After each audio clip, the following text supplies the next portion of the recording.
How I reached here and what has been my journey, कैसे यहाँ पे पहुँची हूँ। तो ये कहूँगी सबसे पहले कि स्कूल में मेरे पूरी एजुकेशन जो है भोपाल में कंप्लीट हुई है। तो स्कूल में कहीं से कीड़ा आ गया था कि कहीं किसी को देख लिया होगा, कहीं सुन लिया होगा, कहीं पढ़ लिया होगा कि आईएएस ऑफिसर नाम की कोई चीज़ होती है। बट तब मुझे ये भी नहीं पता था कि there is a UPSC exam, you can become something else as well, there are other categories, there are other options, कुछ भी नहीं पता था। While I got into graduation, तो ग्रेजुएशन में सेकेंड ईयर में जब आई, तब लगा कि एग्जैक्टली करना क्या है। क्या आप केमिकल इंजीनियर की नौकरी करना चाहते हैं लाइफ टाइम, क्या करना चाहते हैं? तो ऐसे कुछ क्वेश्चंस मेरे दिमाग में थे and I started going through the entire career options. और फिर लगा कि नहीं, कहीं पे जो पीछे दिमाग में एक था उसको आगे लाने की ज़रूरत है। हमेशा दिमाग में ये आता था कि मैं बहुत ही नॉर्मल मिडिल क्लास बैकग्राउंड से हूँ।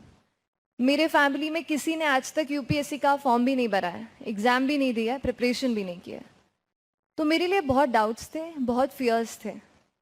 पर ये लगता था कि क्या मैं पढ़ाई के बलबूते पे, अपनी लर्निंग कैपेसिटी से, अपने एक जो नॉलेज हम गेन करते हैं उसके बेसिस पे, क्या मैं ऐसे पोजीशन पे पहुंच सकती हूँ जहाँ पे लोगों के लिए कुछ कर सकती हूँ, किसी की लाइफ में कोई पॉजिटिव चेंज ला सकती हूँ। और फिर लगा कि नहीं, civil service exam is one such door जो अगर मेरे लिए खुला तो शायद मैं उस जगह पे पहुंच सकती हूँ। तो जब मैं चली थी, बहुत सारे डाउट्स लेके चली थी। मैं ग्रेजुएशन के साथ प्रिपरेशन करना शुरू किया था मैंने, तो दिल्ली नहीं जा पा रही थी उस टाइम, और फाइनेंशियल कंडीशन भी ऐसी नहीं थी कि सोचो कि ये कर लेते हैं फिर जाएंगे दिल्ली। तो लगा कि चलो अभी से शुरू करते हैं कॉलेज के साथ। सर, आपको एक बात बताना चाहूँगी, भोपाल में हम लोग रहते हैं या दूसरे शहरों में, तो हमारे लिए दिल्ली एक बड़ा एनिग्मा होता है।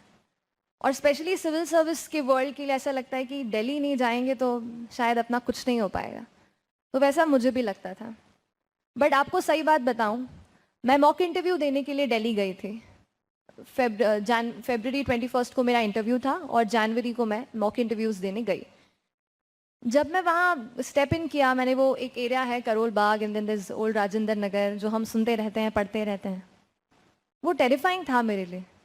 हर बिल्डिंग पे, हर जगह देश की सिविल सर्विस एग्ज़ाम, इसमें इतना कोर्स, ये पढ़ा रहे हैं, वो पढ़ा रहे हैं। मैंने अपने आप को कहा अगर यहाँ पे मैंने तैयारी शुरू की होती ना तो नहीं क्रैक कर पाती शायद। यहाँ पे रहकर in the comfort of my home, जो भी रिसोर्सेज मिले मुझे यहाँ पर और इंटरनेट पे, जितना मैं उनको यूज़ कर पाई, whatever I could use, I used it and I cleared it. And if I am able to do it, if I was able to do it, आप भी कर सकते हैं। This is the single biggest message जो मैं आपको यहाँ पे देना चाहती हूँ। बाकी विल मूव इनटू स्ट्रैटेजी, क्या करना है, कैसे टाइम मैनेज करना है and stuff like that. But this base line message कि आप कर सकते हो, आप जहाँ से भी हो, भोपाल से हो या आप कहीं और हो, आप कर सकते हैं। And there is a lot of resources available and you can do it. तो वी विल स्टार्ट अभी थोड़ा, I have planned a couple of things जो मैं चाहती हूँ आपसे शेयर करना, which I will share with you. So there are two basic things which I feel, which if you develop in the course of your journey of preparation, you can ensure your name in the final list. एक चीज़ है कि you have to have your own strategy. आपको आपकी खुद की strategy बनानी पड़ेगी। हम क्या करते हैं, सोचते हैं ये इनका है, जैसे आप आज मुझे सुनने आए हैं, आप मुझसे ले सकते हैं कुछ चीज़ें, पर स्ट्रैटेजी आपकी खुद की बनेगी। ऐसा क्यों? क्योंकि हम सबके बैकग्राउंड्स डिफरेंट हैं, हम कहीं से आते हैं, हमारे परिवार डिफरेंट है, हमारे एजुकेशनल बैकग्राउंड्स डिफरेंट है, हमारी सोच अलग है। हम कोई सब्जेक्ट पढ़ते हैं, किसी को हिस्ट्री अच्छा लगता है, किसी को पॉलिटी पसंद आता है। तो इन सब चीज़ों में आपकी जो स्ट्रैटेजी बनेगी वो आपकी खुद की होगी और वही आपको सिलेक्शन दिलाएगी। और इसलिए डरना नहीं है, अपनी खुद की स्ट्रैटेजी आपको बनानी है। आप मुझे सुन सकते हैं, घर जाकर किसी और के टॉपर के वीडियो सुन सकते हैं, मैं भी देखती थी। पर उन सब में से आपको जो भी कुछ अच्छा लगता है वही आपको फॉलो करना है, खुद का कुछ लगता है वो करना है, पर अपनी स्ट्रैटेजी आपको खुद बनानी है। That's one. Second thing, and equally and I would say more important, कि अपने आप पर बिलीफ रखना है। ये जर्नी लंबी है थोड़ी, 1 साल पूरा एग्ज़ाम ले लेता है, उसके पहले आप 1 आध 1.5 साल से पहले से प्रिपेयर करते हैं, वो हो जाता है, उसके पहले कभी सोच रहे हो तो उतना टाइम हो जाता है। तो जर्नी लंबी है। तो उस पूरी जर्नी में आपको अपने आप को हर दिन ये कन्विंस करना है, you have to convince yourself every single day that I will be able to make it, regardless of where I come from, regardless of what I studied, and jaise sir was pointing out, regardless of how much percentage I used to score in my school days or college days. You have to convince yourself every single day that yes, I will make it. So दो चीज़ें हैं, one your strategy and second determination and faith on your own. Again 2 number से मुझे बड़ा प्यार है, तो again 2 चीज़ें I'll tell you. जैसे सर had pointed out, फिर से I'll say, there's 2 things again which you have to have with you when you start. The first is the syllabus of this examination. You have to have a copy of your syllabus on your study table. क्योंकि prelims में ठीक है 10-12 line का है, mains का जो syllabus है, हर चीज़, every word that is written in your syllabus is important. हर एक वर्ड पे 20-20 पेज के आपके नोट्स, 25 पेज के नोट्स आपके बन सकते हैं. डिटेल में आप कंडेंस करके लिखो जो भी सोचो. तो अगर आप सिविल सर्विस एग्जामिनेशन की प्रिपरेशन शुरू कर चुके हैं एंड आपके पास सिलेबस की कॉपी नहीं है, तो I tell you, you have not really started. पहले आप प्रिंट करा के सिलेबस अपने पास रख लीजिए. The second important thing is the previous year question papers. बड़ा क्लीशेड साउंड करता है, हर कोई बोलता है previous year paper, previous year paper, but और कोई रेफरेंस नहीं है.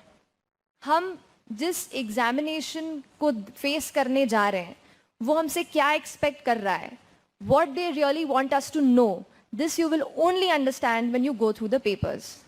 So whether it is for prelims or for mains, 5 years, 6 years पहले के सारे papers, get it printed, अपने पास रखिए.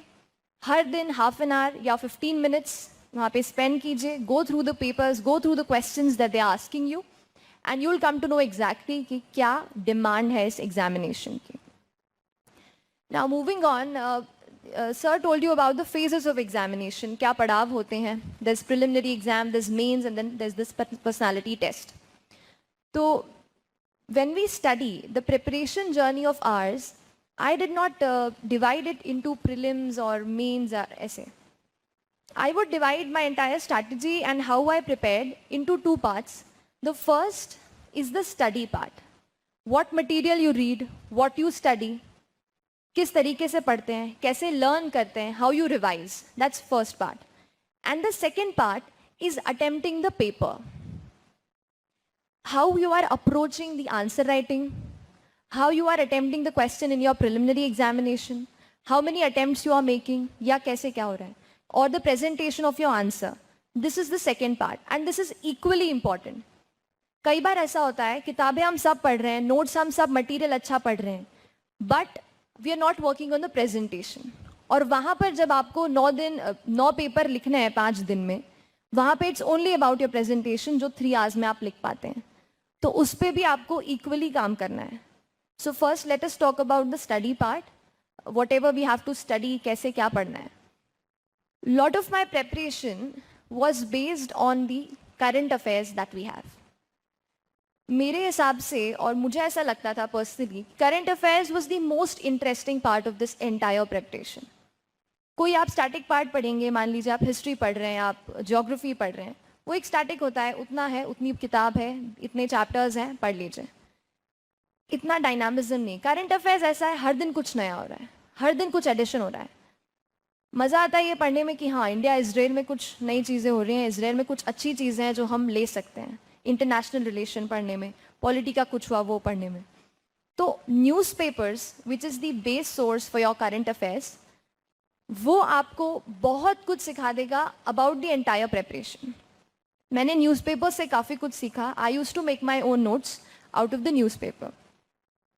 और उसका जो एडिटोरियल सेक्शन होता है उसका specially I use to make notes and jot down the important points जो भी लगते थे मुझे कि ये ज़रूरी है, सही है. कैसे पता चलेगा क्या इंपॉर्टेंट है? फिर वही सिलेबस और प्रीवियस ईयर के पेपर्स. अब खुद के नोट्स बनाने से होता ये है कि एक तो आपका कॉम्प्रिहेंशन अच्छा होता है. आप जब उसकी लैंग्वेज पढ़ते हो न्यूज़पेपर की, किसी न किसी ने लिखा होता है, उनके अपने व्यू पॉइंट्स होते हैं, किसी तरीके से वो शुरू करते हैं, इंट्रो देते हैं, धीरे धीरे टॉपिक्स में ले जाते हैं, डिवाइड करते हैं. तो कैसे आपका आंसर लिखना है ये भी आप वहाँ से सीख सकते हो. How do you right, how do you comprehend your own views, that you can learn from the newspaper.